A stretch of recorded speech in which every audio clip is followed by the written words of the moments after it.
All right, strap yourselves in because this one is a doozy. We were going deep on Pharmahuasca and DMT. Looks like you've been down a rabbit hole of firsthand accounts. Yeah, it's interesting, isn't it? You're looking at both 5-MeO-DMT and NN-DMT, the glory of DMT as it's often called.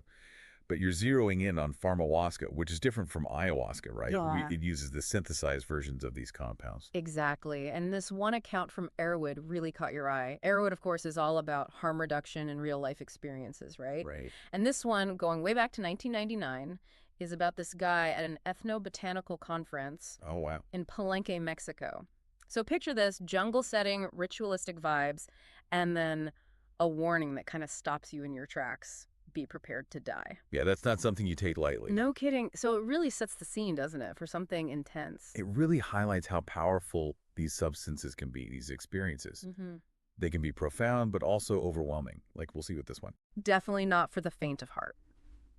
Okay, so let's paint a picture here. It's 1999, deep in the Mexican jungle. We've got 9 people, they're in a circle, on mattresses and pillows, sharing their intentions for the experience. This guy, we'll call him M, he goes for a full dose, 150 milligrams of Harmaline, followed by 40 milligrams of 5-MeO-DMT 20 minutes later, Yep. and his intention to experience spiritual consciousness. And that 20-minute gap, Mm. that can make a huge difference. Taking them separately, not together like an ayahuasca, Mm-hmm. can make the experience much more intense. And intense is an understatement. So he describes the Harmaline kicking in first, the subtle energy boost, kind of like betel nut. I see. But then the 5-MeO-DMT hits, and it's like, bam, a tidal wave. He describes these overwhelming waves of sensation building in intensity. Think about the most intense experience you can imagine and then multiply that. Wow. Nausea, trembling, a feeling of sinking through the earth, even losing connection with his body. And he starts hyperventilating. It gets so intense that one of the more experienced participants steps in. Imagine rose water and guided breathing to try and ground someone having a full-blown psychedelic crisis. Yeah, this is why set and setting are so important. Having experienced people there to help can make all the difference. Mm, And get this, he talks about losing track of time. really? It felt like hours had passed, but it had only been 15 minutes. That's how powerful these substances can be, warping your perception of reality. Talk about time distortion. But here's where it gets really interesting. He gets a break from the intensity, feels rested, alert. But then, It's like he gets pulled back in. Only this time it's even stronger. yeah, This is where things get really wild. He starts describing what we call ego death, losing all sense of self. The boundaries between you and everything else just dissolve. I can't even imagine. He talks about falling through the earth, becoming the universe itself. He says he knew everything, but words just couldn't describe it. It's like being ripped from reality and thrown into the heart of existence. He even talks about dying repeatedly, Yeah. guided by some kind of feminine entity who was trying to teach him something. Oh, wow. It seems like he was fighting it, though, holding back his heart and emotions. Like a part of him didn't want to let go completely. Which can make it even harder, right? Absolutely. And then he starts coming back to the physical world. Can you imagine the disorientation? Going through something that profound and then trying to reconnect with your body, with your surroundings. He talks about feeling alienated from everything and everyone. And totally overwhelmed with empathy. All he can say is, please. But he can't explain what he needs. The others try to comfort him, hug him, but then he throws up. And that's when things take a turn. He's stuck between these two realms, the physical and the mental, uncomfortable in both. Stuck in between. Yeah, this Rosewater leader, who's like the guide for the group, steps in.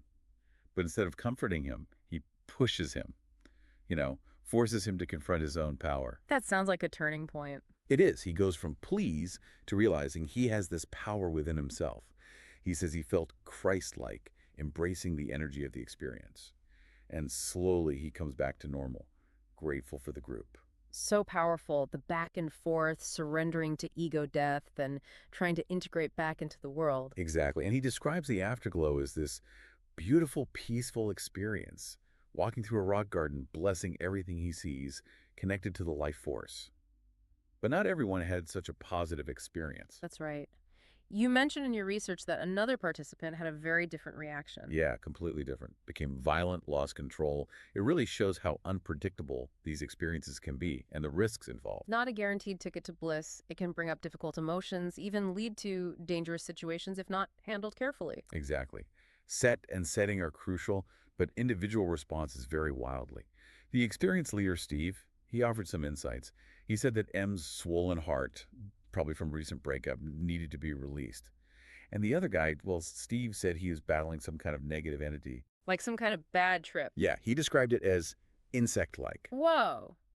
That's heavy stuff. Gives you a glimpse into the psychological depths these experiences can unearth. It's not just the visuals or altered states. These substances can bring up deeply personal material, stuff buried in the subconscious. Even weeks later, M was still feeling the effects. A chemical taste, glowing visuals, and a resistance to even thinking about the experience. It takes time to process something that intense. It speaks to the profound and long-lasting impact these substances can have. It's not just about the immediate experience, it's about the integration process that follows, which can take weeks, months, or even longer. Wow. And this brings us to M's NNDMT experience the following night. He wanted to understand what had happened, make sense of it all. So now we're getting into the glory of NNDMT. Exactly, and the contrast he draws between the two experiences is fascinating. He describes 5-MeO-DMT as more abstract, while NNDMT was intensely visual, like stepping into another dimension. He talks about alien beings watching him, a strange box approaching, and these hypnotic dancing snakes. Like something out of a psychedelic sci-fi movie. He even describes drinking from a flask filled with DNA, Okay, this is getting weird. which made him morph through different species. And he felt this profound interconnectedness of all life. So trippy. He connects this to his understanding of evolution, suggesting maybe it's not all random chance, but there's some guiding consciousness behind it all. It makes you wonder, doesn't it? It does. This idea of a universal intelligence, a force connecting everything, it's a common theme in DMT experiences. Fascinating. Then he encounters this red, demon-like entity, puts its hand on his mind, leaves him with a feeling of protection. So this NNDMT experience, still intense, but gentler than the 5-NEMT experience. Yeah, and the duration is interesting. Lasted 30 to 40 minutes, much longer than the typical 10 to 15 minutes people usually report. So two wildly different DMT experiences, both pushing him to his limits. But then weeks later, he has this incredibly vivid dream, a Khalidi dream, he calls it, which seems to tie a lot of this together. This dream, it offers some really interesting insights into how these experiences can shift our perspective on life and death. Let's dive into that. Yeah, let's do it. Okay, so this dream, weeks after the DMT tricks, his mind's still working through it all. And he meets this girl. She's like the spitting image of Parvati. Right, the Hindu goddess, Kali's more peaceful side. Yeah. But then things get kind of dark. He's back in middle school, goes to the bathroom, comes back, and the classroom is empty. Oh. And then he sees it, the bodies of his classmates, all over the lawn, like scattered. That's intense imagery. Seriously, you'd think he'd wake up in a cold sweat. But he doesn't. He feels at peace, like he understands. It's like he's seeing death differently, Yeah. not as this scary, horrible thing. He sees the girl again and he realizes she did it. She orchestrated it all. A lesson from Kali, the goddess of destruction, but also transformation. So it's not just about death being the end. It's part of life, part of the cycle. It really highlights how psychedelics can make us think about death, mortality, in a completely new way. Really makes you think, huh? About how these substances can shake up our whole reality. Yeah, for sure. But remember, this is just one guy's experience. Of course. You also found research from another participant that night. Took a smaller dose, though. Right. This one's interesting because they didn't take the Harmaline and 5-MeO-DMT together, even though the group was supposed to. Oh, so they kind of went their own way. Yeah, and it kind of messed with the group dynamic a bit, maybe even intensified things for some people.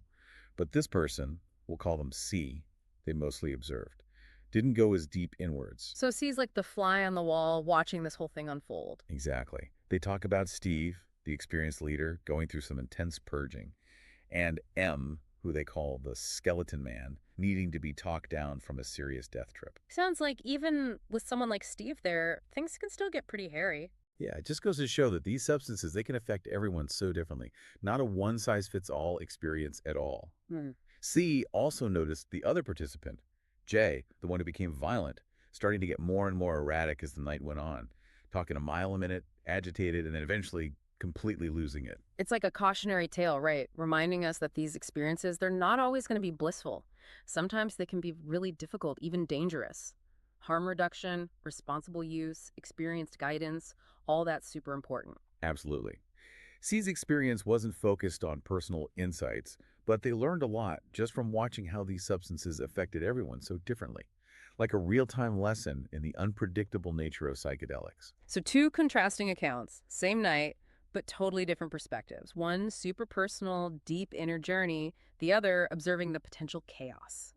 It's a good reminder that Pharmahuasca, DMT, these substances are incredibly powerful. They can create a huge range of experiences. Setting, dosage, individual factors all play a role. Huge potential for insight, spiritual growth, but also real risks. Something to think about. Exactly. Anyone listening who's considering exploring these realms, please be responsible.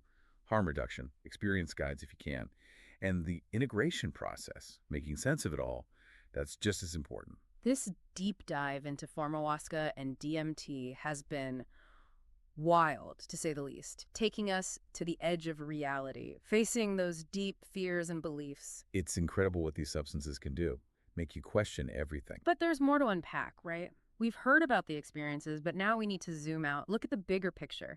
Psychedelics, spirituality, what does it all mean? Exactly. Let's connect these stories to the wider conversation. It's a lot to wrap your head around, isn't it? These intense, life-altering experiences with Pharmahuasca and DMT.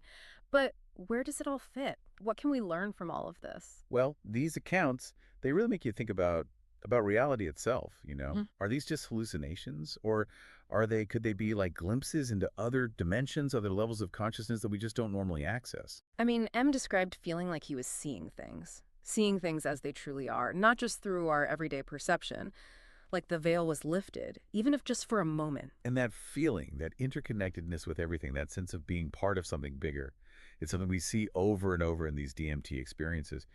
And it challenges the whole materialistic worldview, you know, the idea that everything is just matter and energy. What if consciousness is actually more fundamental than matter itself? Whoa, it's mind-blowing to think about. It really is. It pushes us to expand our understanding of what's even possible, that reality might be so much more complex and mysterious than we can imagine. Absolutely. And this ties into the growing interest in psychedelics as tools for spiritual exploration, personal growth. Remember M's intention, to experience spiritual consciousness. He was looking for something beyond the ordinary, something to connect him to a deeper level of reality. And it sounds like he found it, even though it was like incredibly challenging, even terrifying at times. His description of feeling Christ-like, his encounter with Kali in the dream, all of that points to some deep engagement with spiritual themes. Yeah, it really does. It reminds us that these experiences, they're deeply personal, meaningful, even if they don't fit neatly into our belief systems. The spiritual insights, they're unique to each person, shaped by their own history, their beliefs, their intentions. But having those experiences is just the start, right? You always talk about integration, finding ways to understand these insights and apply them to our lives. How do we turn those profound experiences into something lasting, something that actually benefits us? That's the real work. Taking time to reflect, to process the emotions, the insights, and to find ways to bring those lessons into everyday life.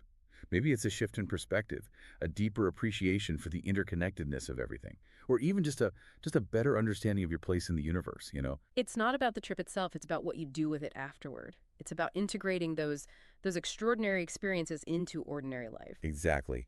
Using those insights to grow, to heal, to connect with something larger than yourself. This deep dive into Pharmahuasca and DMT has been, well, it's been quite the journey. Hearing about these experiences, taking people to the edge of reality, it really makes you question everything you thought you knew. It really speaks to the vastness of human consciousness and the mysteries that we still have to unravel. These experiences, as challenging as they can be, they offer a glimpse into that extraordinary potential of the human mind. So to everyone listening out there, what can you take away from all of this? What does this deep dive into Pharmahuasca and DMT leave you with? I think the biggest thing is to remember to approach these substances with respect, with caution. They're powerful tools, not toys. And the experiences, they shouldn't be taken lightly. And if you're thinking about exploring these realms, do your homework. Find experienced guides if you can. Create a safe setting. Understand the risks. Don't just jump in unprepared. But beyond the practical stuff, remember this. These experiences, they bring up some of the biggest questions we can ask about reality, about consciousness, our place in the universe.